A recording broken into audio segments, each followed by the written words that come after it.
العرب والمسلمين وكل الناس في لبنان وهنا وهنا يهتفوا أمام السفارة المصرية هتاف تقدير واحترام وإعزاز لموقفها من قضايا العرب والمسلمين، يصبح المسألة توصل لهذا الحد. مصر اللي عملوا كده يعني الناس، مصر دولة كبيرة، وهو احنا مش اتحركنا هنا، كان أحد أسباب حركتنا في الثورة، جزء من الأسباب وجزء الغيرة. إزاي معقول أخويا الصغير في تونس يعمل ثورة ويطيح وأنا لسه قاعد مبرق؟ فتحركنا. طب العالم الإسلامي متى تحرك؟ بعد حركة مصر، وسيتحرك وستكون الثورات في كل العالم العربي والإسلامي حتى تزول الطواغيت والفولورز بتوع النظم الأجنبية اللي بيحكموا العالم العربي والإسلامي. كل ده حاجة. بس القلب اتحرك فأدى إلى إحراك كل الجسد. فمصر دولة كبيرة، وبالتالي الحالة اللي موجودة البعض برضه بيتصور بيقول غالبية ما يوصلوا، يعني ما فيش حاجة راديكال هتحصل في مصر. يعني الرأي مثلا، لأنه ده سؤال مهم، في أكتر من سؤال حول إيه اللي ممكن يتغير في مصر لو وصل الإسلاميون. يعني السياسة الخارجية، السياحة، واحد بعد عن السياحة. إيه اللي يتغير السياحة؟ هيتغير إيه السياحة؟ هو دايما القصة بتاعت السياحة لما تتقال كأن الراجل السائح مش لاقي يشرب خمرة في بلده ولا لاقي يتعرف بلده، فجاي هنا يا عيني مش لاقي حته يتعرف فيها الا مصر. يا اخوانا ده اساءه للسياحه. السياحه المصريه الجزء الاكبر منها سياحه ثقافيه، جاي يشوف المتحف المصري، واختنا حتشبسوت واخونا خوفو والاخ العزيز خفرع، هو جاي يشوف ده. اما العري اللي منرفز اخواننا المسلمين والمسيحيين هو يمارس هذه الهوايه ببلده بكل طلاقه وحريه ومش محتاج يمارسها عندك. ولو جه عندك وقلت له قيم المجتمع بتقول كذا وكذا هيحترمك زي انا ما بروح هناك احترم قيم مجتمع. هو انا ممكن ابقى في بلد في انجلترا ولا في امريكا وما احترمش قيم المجتمع؟ ده اداب الضيافه واداب التواجد في انك تحترم قيم المكان اللي انت فيه. ما تعملش حاجه تضايقهم، حاجه تنرفزهم. فان تصدر السياحه في مصر على انها عري وخمره، وهتعملوا ايه بقى في الحكايه؟ ده شغل استهبال سياسي. يعني ما عيب كده. يعني تانينا كنا بنقول كده ايام الراجل اللي مشي، هنقعد نقول برضك بعد الثوره نفس الحكايه دي؟ عيب كده. في طلب متكرر من حضرتك انك توضح تصور حضرتك لموضوع الفصل بين الدعوي والحزبي. البعض بيعتبروا انه ده نوع من العلمانيه، اللي بيعتبروا انه ده اضرار بالعمل الاسلامي وانه من حقهم انه يشاركوا. يعني في اسئله كتيره. ما البعض اصله بيتصور لما بقول الفصل ان ما يصحش واحد في حركه اسلاميه يرشح نفسه للرئاسه او يرشح نفسه البرلمان او يعمل حزب. لا، هو يعمل، بس الحركه تظل الحركه كما هي، مش هي اللي تعمل.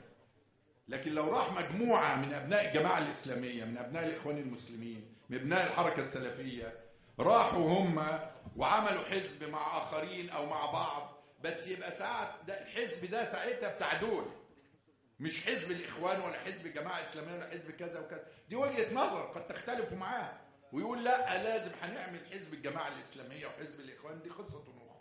عشان تظل الحركه الاسلاميه تؤدي رسالتها اللي هي اسمى من العمل الحزبي، ولا تمتص في العمل الحزبي، وتغيب الدعوه الاسلاميه ويغيب التربيه الاسلاميه ويغيب النضال. جماعات الضغط اقوى في المجتمعات الديمقراطيه، اقوى تاثيرا من الاحزاب. انت ممكن الحزب توصل على رئاسه الدوله وتقعد على الكرسي، بس اللي بيحكم المجتمع مين؟ جماعات الضغط. وده اللي مش مدركيه الحركات دي. جماعات الضغط اللي بتحكم المجتمع. تحكمه ازاي؟ مش بالقوه، من خلال تسويد وتشييع ونشر قيمها ومبادئها واعمالها والى اخره. ومجتمعنا يحتاج لقدر من الترابط وقدر من القوه. مين اللي يساعده على ان يبقى كده؟ هي الحركات الاسلاميه الدعويه، وكذلك في وسط الاخوه المسيحيين الحركات المسيحيه. وده لا يعني ان تتحول الحركات الاسلاميه زي البعض وانت هتعملها بقى جمعيه دفن موتى. ده انا بقول لك تقوم بعمليات نضال سياسي كحركه اسلاميه، بس في سياق الامور الكليه. نضال سياسي من اجل الحريه، ونضال سياسي من اجل العداله، ونضال. هي حركه الاخوان المسلمين ما شاركتش في عمل سياسي وهي مش حزب، ما شاركت على مدار كل تاريخ. لكن عمل سياسي مش حزبي بمعنى نضال ومؤتمرات ومسيرات، وإذا ما تم اغتيال أي قيمة من القيم العليا للمجتمع والعدوان عليها. لكن المسألة الحزبية هي مسألة تفصيلية وقد تمتص طاقات. وأنا عندي نماذج، أنا ما بتكلمش الكلام ده. عندنا نموذج في الأردن، حركة الإخوان عملت حزب، عايشين في مشكلة كبيرة حتى الآن، لأن عملوا الحزب دخل في ناس آخرين، الناس الآخرين بيلاقوا إن بتوع الإخوان لما جايين كأنهم جايين بقرار مسبق وبرؤية مسبقة، يقعدوا يتناقشوا، يجيبهم شمال يجيبهم اليمين، مفيش. مرة بقوا أغلبية، الناس الآخرين بقوا أغلبية. أنا بحكي لكم الكلام ده أصل ده واقع، بقوا أغلبية فبقوا هم اللي ياخدوا القرار. إزاي يبقى الحزب ده هو بتاع الإخوان والآخرين خدوا القرار، راحوا داخل عدد كبير من الإخوان عشان يشقلب الأغلب، حدوته بقالهم سنوات فيها. وصل الأمر إن الإخوان رشحوا واحد في دايرة والحزب رشح واحد قصاده في دايرة. البعض يمكن يقول لا ده سوء إدارة، ده سوء تنسيق، لكن مشاكل كثير. في الجزائر الحركة الإسلامية نفسها تحولت لحزب، نفسها قالت لا أنا مش هعمل حزب، أنا هبقى حزب، وسمى نفسه حزب حماس ثم حمس. الحركة ضاعت دلوقتي في صراع بين على الوزارات وعلى النواب وعلى وبتدور على الحركة الإسلامية في الجزائر، أصبحت ضعيفة. هذا كمين للحركات الإسلامية، كمين للحركات الإسلامية، لأن أقوى ما في مجتمعاتنا الحركات الإسلامية. نقصد أقول إيه؟ الحركات اللي تقوم بالدعوة والتربية وتشكيل جماعات ضغط من أجل القيم والمبادئ. تعال في السودان، ده مثل ثالث. الحركة الإسلامية نفسها بقت السلطة، صحيح بانقلاب عسكري وأنا كنت ضده واستنكرته من أول يوم، فامتصت الحركة الإسلامية كلها وكوادرها في مشاكل المجاري والمية والقمح والبتاع، وحوصرت وحواديت بقى انتوا كلكم تابعين. فدي تجارب كلها. الحريص على الدعوة وعلى الإسلام كقيم ومبادئ ونشرها وتربية نفسه وناسه عليه انه يقوي الحركة الإسلامية، مش يدفعها دفعا انها تعمل حزب او تبقى حزب وتمتص. الحاجات دي كلها مش هتبان لكم بكره ولا في الانتخابات اللي جايه ولا اللي بعدها. على مدار عده سنوات كده سوف تتبخر الحركه الاسلاميه اذا ما كانت حزب او بقى ليها حزب. ويعني قد يكون حين في هذا الوقت انا تحت الارض بين يدي الله سبحانه وتعالى، واللي الشباب اللي قاعد اللي هو الحاضر ومستقبل هذا الوطن هيقول الله يرحمه عبد المنعم ابن الحاج ابو الفتوح ما قال لنا الحكايه دي واحنا ما صدقناش.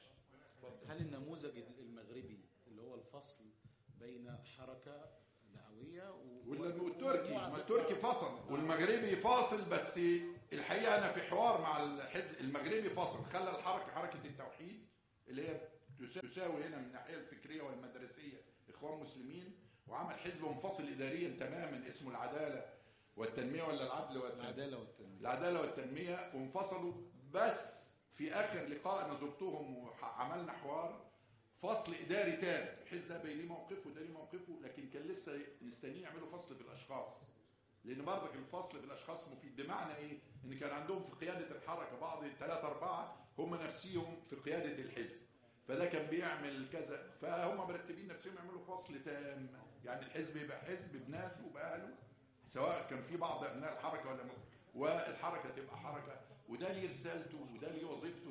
ده فصل وظيفي مش فصل. هو الانسان اللي عنده قيم او الانسان المسلم بينفصل عن قيمه وهو طبيب، ما بيظل مستصحب قيمه في الشارع وفي البيت وهو طبيب وهو محامي وهو في الحزب وهو في الحركه، قيم مش بيسيبها، مش بيقول انا دخلت الحركه ادخل، دخلت الحزب اخلع القيم، لا، حد بيخلع قيمه ومبادئه.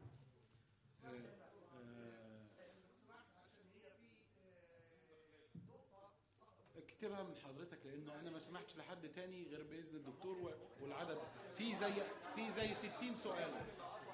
انا عارف انه بص اسمع اقول لك لما الحوار بيكون جميل انه يكون بين المنصه والجمهور، بس ده على حساب الاسئله، واذا واحد بيستغرق اسئله 5، فاحنا اذا كنا عايزين نناقش على افكار مش كل واحد يمسك ميكروفون، اذا انا همسك مكانكم الميكروفون، بس نخلص الموضوع ده.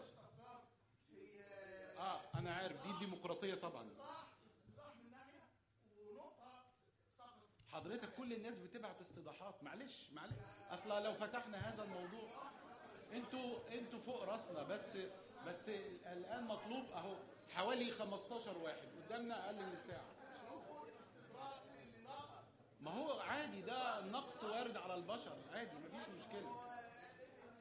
في سؤال أكمل بس، في الزملاء نبهوني إلى أنه موضوع ماذا لو وصل الإسلاميون للسلطة محتاج تفصيل من حضرتك، يعني بمعنى مسألة الأقباط، مسألة إسرائيل، يعني مسألة نمط الحريات الاجتماعية في المجتمع، الفصل مش عارف بين الرجال الناس لديها أسئلة تريد تفاصيل. يا إخواننا، آداب العامة في المجتمع والأخلاقيات المجتمع هو في فصيل، حتى لو إسلام يوصل للسلطة بيقلب الآداب العامة والأخلاقيات العامة للمجتمع رأسا على عقب.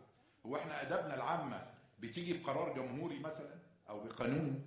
دي متجذرة في المجتمع، وصل الشيوعيين، وصل الإسلاميين، وصل اليساريين، لن يستطيع أحد أن يغير في آدابنا العامة، في احترام الصغير للكبير، وفي عفاف المرأة وعفة الرجل وإلى آخره، كل هذه المسائل. فالبعض ساعات يتصور ان في قرارات تيجي من فوق، هذا ما لا يمكن حد، حتى لو حد عمله ما ينفعش يتعمل. او زي ما ضربت مثل، هل مثلا يطلع قانون من مجلس الشعب يفرض الحجاب على المرأة وممنوع الست؟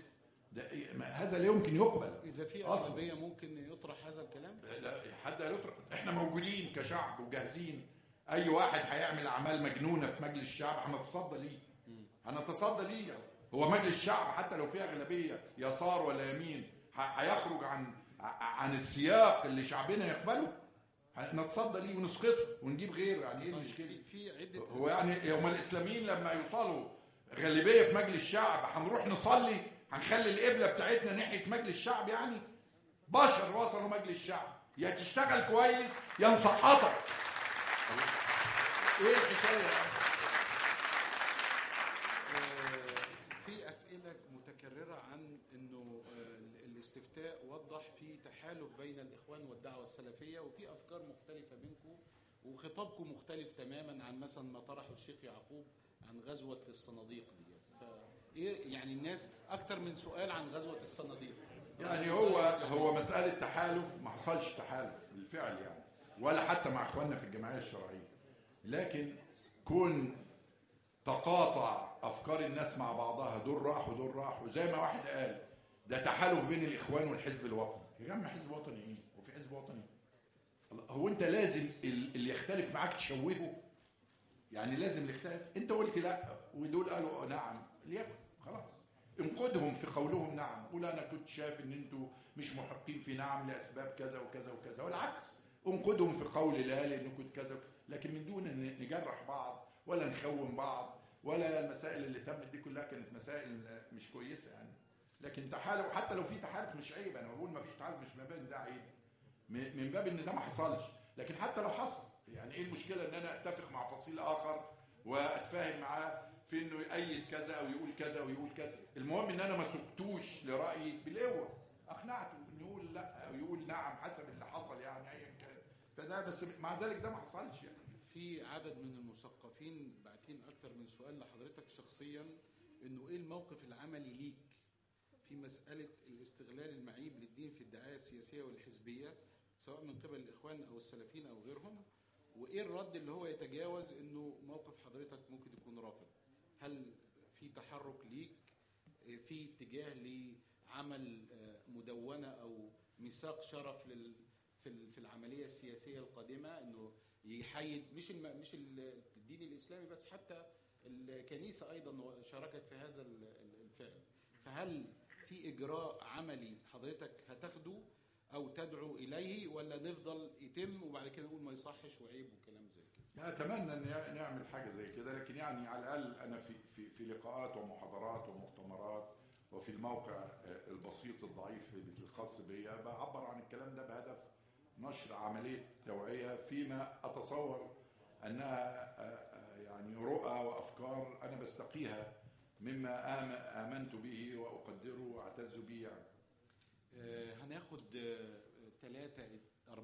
3 متحدثين، لكن في طلب عدم السخرية من السلفية والتماس العذر لأنهم سنة أولى سياسة. أوكي، لا أحد يسخر من أي تيار، لكن أي موقف سياسي أو رأي قابل للنقاش أو النقد.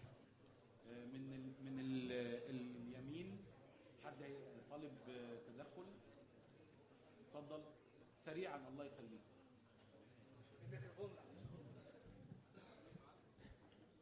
السلام عليكم. اوكي جاي عليك. بس هو سؤال صغير بس. يعني في اول الكلام حضرتك قلت ان مصر كلها اسلاميين. مصر مش كلها اسلاميين، ده يعتبر اقصاء. انا شايف كده يعني. لو قصد حضرتك يعني كده بس. مش قصدي ولا قلت كده. لا، انا بقول عنوان مصر هو الحضارة الإسلامية التي بناها المسلمون والأقباط. هناك كتاب عشان يبدو ان بعض الناس مش ألفه الأمير حسن بن طلال أخو الملك حسين، وهو راجل مفكر، اسمه دور الأقباط أو دور المسيحيين العرب في بناء الحضارة الإسلامية. الحضارة الإسلامية غير الدين، غير العقيدة. العقيدة تخص المسلمين الإسلامية، والعقيدة المسيحية تخص المسيحيين. لكن هذه الحضارة بناء كل العرب، المسلمون والأقباط بنوا هذه الحضارة، وبالتالي هي ملكهم كلهم. اتفضل.